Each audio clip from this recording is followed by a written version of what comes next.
ಆಜಿ ಮಸಾಲ. ಎಂತ ಅಡಿಗೆಯ ರುಚಿಯಾಗೋ ರಹಸ್ಯವು 20 ರೂಪಾಯಿ. ಬಿಡದಿ ಟೌನ್ಶಿಪ್ ಅನ್ನ ವಿರೋಧಿಸಿ ಜೆಡಿಎಸ್ ನಿಂದ ಪಾದಯಾತ್ರೆ. ಬೈರಮಂಗಲದಲ್ಲಿ ನಿಖಿಲ್ ಕುಮಾರಸ್ವಾಮಿ ಅಬ್ಬರ ಈಗ ಶುರುವಾಗಿದೆ.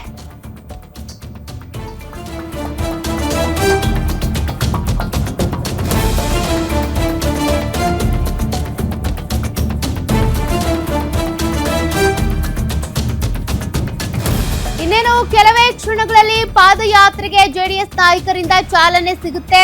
ಸಾಗರೋಪಾದಿಯಲ್ಲಿ ಜೆಡಿಎಸ್ನ ಕಾರ್ಯಕರ್ತರು ಸೇರಿದ್ದಾರೆ. ಇವತ್ತಿನಿಂದ 3 ದಿನಗಳ ಕಾಲ ಬೃಹತ್ ಪಾದಯಾತ್ರೆ ನಡೆಯೋದು. ಬೈರಮಂಗಲದಿಂದ ಬೆಂಗಳೂರಿನ ಫ್ರೀಡಂ ಪಾರ್ಕ್ ವರೆಗೂ ಕೂಡ ನಡಿಗೆ. ಈಗಾಗಲೇ ನಿಖಿಲ್ ಕುಮಾರಸ್ವಾಮಿ ಎಂಟ್ರಿ ಕೊಟ್ಟಿದ್ದಾರೆ. ನಮ್ಮ ಭೂಮಿ ನಮ್ಮ ಹಕ್ಕು ಹೆಸರಲ್ಲಿ ನಡೀತಾ ಇರುವಂತಹ ಪಾದಯಾತ್ರೆ ಇವತ್ತಿನಿಂದ 3 ದಿನಗಳ ಕಾಲ ಬೈರಮಂಗಲದಲ್ಲಿ ಈಗ ಜೆಡಿಎಸ್ ಜಾತ್ರೆ ಶುರುವಾಗಿದೆ. ಎಲ್ಲೆಲ್ಲೂ ಹಸಿರುಮಯ. ಹೇಳ್ತಾ ಇದ್ರು ಬೆಳಗ್ಗೆ ಎಲ್ಲ ಪತ್ರಿಕಾ ಮಾಧ್ಯಮಗಳಲ್ಲಿ, ದೃಶ್ಯ ಮಾಧ್ಯಮಗಳಲ್ಲಿ ನೋಡಿರ್ಬೇಕು ತಾವುಗಳು. ದೊಡ್ಡ ದೊಡ್ಡ ಪುಟದ ಜಾಹೀರಾತುಗಳು. ಇವತ್ತು ಒಂದ್ ಕಡೆ ಜನತಾದಳ ಪಕ್ಷ ಪ್ರಶ್ನೆ ಮಾಡ್ತಾರೆ, ಮತ್ತೊಂದಷ್ಟು ಕಡೆ ಭಾರತೀಯ ಜನತಾ ಪಾರ್ಟಿಗೆ ಸುರಿಮಳೆ ಪ್ರಶ್ನೆಗಳನ್ನ ಇವತ್ತೇನು ಕೇಳಿದ್ದಾರೆ. ಇಂಥ ಪ್ರಶ್ನೆಗಳಿಗೆ ನೀವು ಉತ್ತರ ಕೊಡಬೇಕಾಗಿರ್ತಕ್ಕಂಥದ್ದು ಇಲ್ಲಿರ್ತಕ್ಕಂಥ ರೈತರಿಗೆ. ಸ್ವಾಮಿ ದಯವಿಟ್ಟು ತಿರುಗಿ ನೋಡಿ. ಪೆನ್ ಕೇಳಿದ್ರಿ, ಪೇಪರ್ ಕೇಳಿದ್ರಿ, ಯಾತಕ್ಕೋಸ್ಕರ ಪೆನ್ನು ಪೇಪರ್ ಇಸ್ಕೊಂಡ್ರಿ? ಇಲ್ಲಿ ಹೊಸದಾಗಿ ಇವತ್ತೊಂದು ನಿವೃತ್ತ ನ್ಯಾಯಮೂರ್ತಿಗಳ ಒಂದು ಸಮಿತಿ ರಚನೆ ಮಾಡಿದ್ದೀರಲ್ಲ, ಇನ್ನು 30 ದಿನದಲ್ಲಿ ವರದಿ ಕೊಡಬೇಕು ಅಂತ ಹೇಳ್ತಾ ಇದ್ದೀರಲ್ಲ. ಇವತ್ತೇ ನಿಂತ್ಕೊಂಡು ಹೇಳ್ಬೋದಲ್ವಾ, ನಾವು ನೀವು ವರದಿನಲ್ಲಿ ಏನ್ ತಯಾರಾಗುತ್ತೆ ಅನ್ನೋದು? ಸಂಶಯ ಇದೆಯಾ ಯಾರಿಗಾದ್ರೂ? ಯಾರ ಪರವಾದಂತ ವರದಿ ತಯಾರು ಮಾಡಬಹುದು? ಸರ್ಕಾರದ ಅನುಕೂಲಕ್ಕೆ ವರದಿ ತಯಾರಾಗುತ್ತೆ, ಅದರಲ್ಲಿ ಯಾವುದೇ ಸಂಶಯ ಇಲ್ಲ. ಮತ್ತೊಂದು ಮಾತು, ಅವತ್ತಿನ ದಿನವೇ ನಾನು ಹೇಳಿದೆ, ಯಾವಾಗ ಇಲ್ಲಿರ್ತಕ್ಕಂಥ ಫಲವತ್ತಾದಂತ ಭೂಮಿಯನ್ನ ಕಬಳಿಸ್ಕೊಳ್ತಕ್ಕಂಥದಕ್ಕೆ ಫೈನಲ್ ನೋಟಿಫಿಕೇಶನ್ಗಳನ್ನ ಜಾರಿ ಮಾಡಿದ್ರು. ಕನಿಷ್ಠ ಪಕ್ಷ ಕಾಂಗ್ರೆಸ್ ಸರ್ಕಾರಕ್ಕೆ ಇದರಲ್ಲಿ 35,000 ಕೋಟಿ ರಿಯಲ್ ಎಸ್ಟೇಟ್ ದಂಧೆ ಅವ್ರ ಕಣ್ಣು ಮುಂದೆ ಕಾಣ್ತಾ ಇದೆ. ರಾಜ್ಯ ಸರ್ಕಾರಕ್ಕೆ ರಿಯಲ್ ಎಸ್ಟೇಟ್ ದಂಧೆ ಅಷ್ಟೇ ಕಾಣ್ತಾ ಇರೋದು. ಆದ್ರೆ ಇಲ್ಲಿರ್ತಕ್ಕಂಥ ರೈತರಿಗೆ ಅವರ ಭಾವನೆಗಳಡಗಿದೆ. ಸಾಕಷ್ಟು ಜನ ಅವ್ರ ತಂದೆ ತಾಯಿ, ಅವ್ರ ತಾತ ಅಜ್ಜಿ ತೀರ್ಕೊಂಡು ಹೋಗಿರ್ತಕ್ಕಂಥ ಸಮಾಧಿ ಇದೆ, ಅವರ ಭಾವನೆಗಳಲ್ಲಿ ಅಡಗಿದೆ. ನಿಮಗೆ ಇದು ಒಂದು ರಿಯಲ್ ಎಸ್ಟೇಟ್ ಪ್ರಾಜೆಕ್ಟ್ ಅಷ್ಟೇ, ಆದ್ರೆ ಇದು ರೈತರ ಬದುಕಿನ ಪ್ರಶ್ನೆ. ರೈತರ ಎದೆ ಮೇಲೆ ಮರಣ ಶಾಸನವನ್ನ ಬರೀತಕ್ಕಂಥ ಈ ರಾಜ್ಯ ಸರ್ಕಾರದ ಪತನಕ್ಕೆ ಬಹುಶಃ ಇವತ್ತಿನ ಪಾದಯಾತ್ರೆ ಏನು ಪ್ರಾರಂಭ ಆಗಿದೆ, ಅದಕ್ಕೆ ಶಂಕುಸ್ಥಾಪನೆಯನ್ನು ಮಾಡ್ತಕ್ಕಂಥದಕ್ಕೆ ತಾವೆಲ್ಲರೂ ಕೂಡ ಸನ್ಮಾನ್ಯ ಕುಮಾರಣ್ಣ ಅವರ ಒಂದು ಆಶೀರ್ವಾದದಲ್ಲಿ, ಸನ್ಮಾನ್ಯ ದೇವೇಗೌಡರು ಸಾಹೇಬರ ಮಾರ್ಗದರ್ಶನದಲ್ಲಿ ಇವತ್ತು ನಾವು ನೀವೆಲ್ಲರೂ ನಡಿಬೇಕಾಗಿದೆ. ಇದು ಯಾವುದೇ ಒಂದು ರಾಜಕೀಯದ ಲಾಭ ನಷ್ಟದ ಲೆಕ್ಕಾಚಾರಕ್ಕೋಸ್ಕರ ಇವತ್ತು ನಾವು ಈ ಪಾದಯಾತ್ರೆಯನ್ನು ಮಾಡ್ತಾ ಇಲ್ಲ. ಬಹಳ ಸ್ಪಷ್ಟವಾಗಿ ಹೇಳ್ತೇವೆ. ಕಾರಣ ಸನ್ಮಾನ್ಯ ಕುಮಾರಣ್ಣ ಅವ್ರನ್ನ, ಸನ್ಮಾನ್ಯ ದೇವೇಗೌಡರು ಸಾಹೇಬರನ್ನ.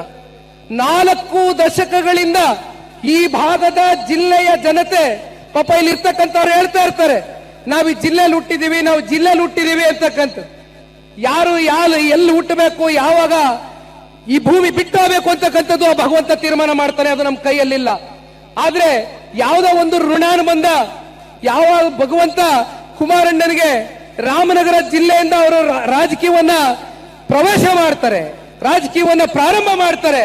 ಇಂಥ ಒಂದು ಪುಣ್ಯ ಜಿಲ್ಲೆಯಲ್ಲಿ ನಮಗೆ ರಾಜಕೀಯವಾಗಷ್ಟೇ ಅಲ್ಲ, ವೈಯಕ್ತಿಕವಾಗಿ ನೀವುಗಳು ನಮ್ಮನ್ನ ನೋಡ್ತಕ್ಕಂಥ ರೀತಿ, ಕೊಡ್ತಕ್ಕಂಥ ಗೌರವ, ಇವೆಲ್ಲವನ್ನ ನೋಡಿದಾಗ ಇವತ್ತು ನಿಖಿಲ್ ಕುಮಾರಸ್ವಾಮಿ ಕುಟುಂಬದ ಒಬ್ಬ ಕುಡಿಯಾಗಿ, ದೇವೇಗೌಡರು ಸಾಹೇಬರ ಮೊಮ್ಮಗನಾಗಿ, ಕುಮಾರಣ್ಣ ಅವರ ಮಗನಾಗಿ ನನ್ನ ಒಂದು ಜವಾಬ್ದಾರಿಯ ಒಂದು ಅರಿವು ನನಗಿದೆ. ಅದನ್ನ ನಾನು ಅರ್ಥಕೊಂಡಿದ್ದೇನೆ ಬಹಳ ಚೆನ್ನಾಗಿ. ಇವತ್ತು ನಾನೊಂದು ಮಾತನ್ನ ಕೊಟ್ಟಿದ್ದೆ. ಕುಮಾರಣ್ಣ ಅವರು ನನಗೆ ಮೊದಲನೇ ದಿನನೇ ಹೇಳಿದ್ರು, ಹೆಚ್ಚು ಕಮ್ಮಿ ಕುಮಾರಣ್ಣ ಅವರು ಕಳೆದ ವರ್ಷ ಜೂನ್ ತಿಂಗಳಲ್ಲಿ ಇಲ್ಲಿ ಬಂದಿದ್ದು ಮೊದಲು.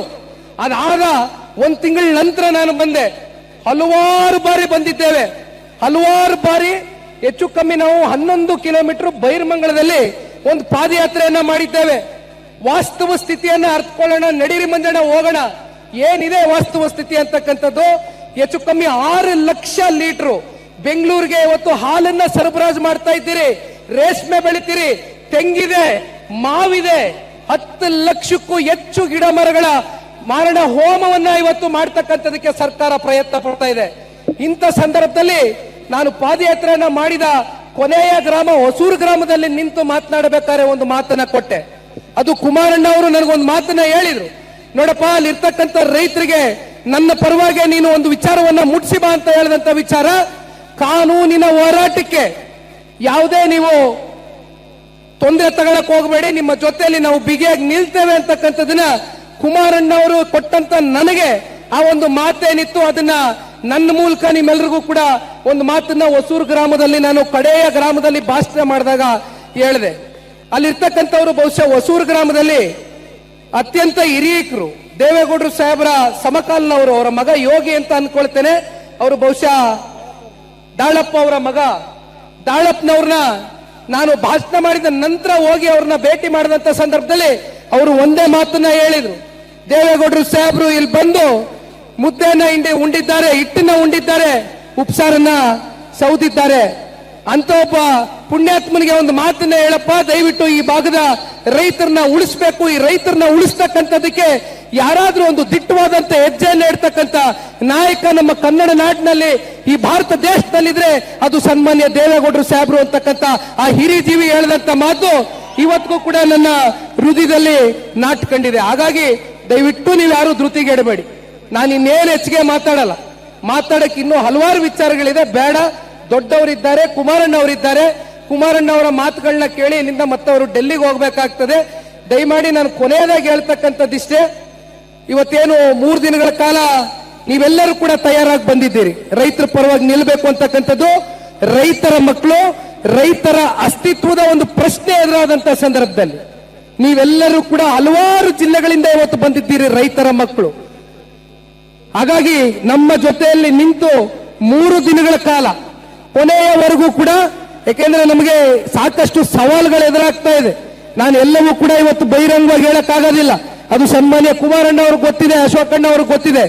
ಇರ್ಲಿ, ಈ ಸವಾಲಿನ ಮಧ್ಯೆ ನಮ್ಮ ನಿಲುವು ಬಹಳ ಸ್ಪಷ್ಟ ಇದೆ. ರೈತರ ಅವರ ಭೂಮಿಯನ್ನ ಉಳಿಸ್ಕೊಡೋವರೆಗೂ, ಕೊನೆಯ ಉಸಿರಿರೋವರೆಗೂ ಕೂಡ ಸನ್ಮಾನ್ಯ ದೇವೇಗೌಡರ ಸಾಹೇಬರ ಕುಟುಂಬ ರೈತರ ಜೊತೆಯಲ್ಲಿ ಅತ್ಯಂತ ಬಿಗಿಯಾಗಿ ನಿಲ್ತೇವೆ. ಜೊತೆಯಲ್ಲಿ ಯಾವ ಒಬ್ಬ ರೈತ ಕಟ್ಟ ಕಡೆಯ ರೈತನಿಗೆ ಅನ್ಯಾಯ ಆಗ್ತಾ ಇದೆ ಅಂತಕ್ಕಂಥದ್ದು ಕೇಳಿದಂತ ಸಂದರ್ಭದಲ್ಲಿ ಅದು ಒಬ್ಬ ಇರಲಿ ಇಬ್ಬ ಇರಲಿ ನಿಮ್ಮ ಜೊತೆಯಲ್ಲಿ ನಿಂತ್ಕೊಳ್ತಕ್ಕಂಥ ಪ್ರಾಮಾಣಿಕ ಕೆಲಸವನ್ನ ಮಾಡ್ತೇವೆ ಅಂತ ಹೇಳ್ತಾ, ಕೊನೆಯದಾಗಿ ನಿನ್ನೆ ದಿನ ನೀವು ನೋಡಿರ್ಬೋದು ಒಂದಷ್ಟು ಟಿವಿ ಮಾಧ್ಯಮಗಳಲ್ಲಿ ಎಷ್ಟೋ 117 ಕೋಟಿ GPDA ಇಂದ ಹಣ ಈಗಾಗಲೇ ತಗೋಬಿಟ್ಟಿದ್ದಾರೆ ರೈತರು ಅಂತ. ಎಷ್ಟು ಫೈನಲ್ ನೋಟಿಫಿಕೇಶನ್? 5,500 ಎಕರೆ, 5,500 ಎಕರೆಗೆ ಕನಿಷ್ಠ ಪಕ್ಷ 2,000 ಜನ ರೈತರು. 1 ಎಕರೆಗೆ ಎಷ್ಟು ನಿಗದಿ ಮಾಡಿದಿರಿ ಬೆಲೆ? 2 ಕೋಟಿನ, 2.25 ಕೋಟಿನ? ಎಷ್ಟಾಯ್ತಪ್ಪ? 50 ಜನ ರೈತರಷ್ಟೇ ಇವತ್ತು ನೀವೇನಾದ್ರೂ ಹೇಳ್ತಾ ಇದ್ದೀರಲ್ಲ GPDAಯಲ್ಲಿ ಕಾಂಪನ್ಸೇಷನ್ ಹಣ ತಗೊಂಡಿದ್ದಾರೆ ಅಂತ. 2,000 ರೈತರಲ್ಲಿ ಅಂದ್ರೆ 5,500 ಎಕರೆಗೆ ನಾನು ಹೇಳ್ತಾ ಇರೋದು, ಕೇವಲ 50 ಜನ ರೈತರಲ್ವ ತಗೊಂಡಿರೋದು ಹಣ? ಮಿಕ್ಕಂತವ್ರು ತಗೊಂಡಿದಾರ? ಆಯ್ತು, ನೀವು ಇವತ್ತು ಹಣ ಕೊಡ್ತೀರಿ ಅನ್ನೋದಾದ್ರೆ ಎಕರೆಗೆ 2 ಕೋಟಿ ನೀವೇ ನಿಗದಿ ಮಾಡಿದ್ದೀರಿ. ನಿಮ್ಮ ಖಾತೆಯಲ್ಲಿ ದುಡ್ಡಿದೆಯಾ? 5,500 ಕೋಟಿಗೆ 11,000 ಕೋಟಿ, 5,500 ಎಕರೆಗೆ 11,000 ಕೋಟಿ ಇವತ್ತು ನಿಮ್ಮಲ್ಲಿ ದುಡ್ಡಿರಬೇಕು ನಿಮ್ಮ ಖಾತೆನಲ್ಲಿ. ತೋರಿಸಿ ದಯವಿಟ್ಟು, ಅದನ್ನ ಬಹಿರಂಗಪಡಿಸಿ. ಅದನ್ನ ಆಗುತ್ತಾ ನಿಮ್ಮ ಕೈಲಿ, ಸರ್ಕಾರದ ಕೈಲಿ? ಬೇಡ. ನಾನು ಮಾತನಾಡ್ತಕ್ಕಂಥದ್ದು ಇನ್ನೂ ವಿಚಾರಗಳಿದೆ, ನಾಳೆಯೂ ಮಾತನಾಡ್ತೇನೆ.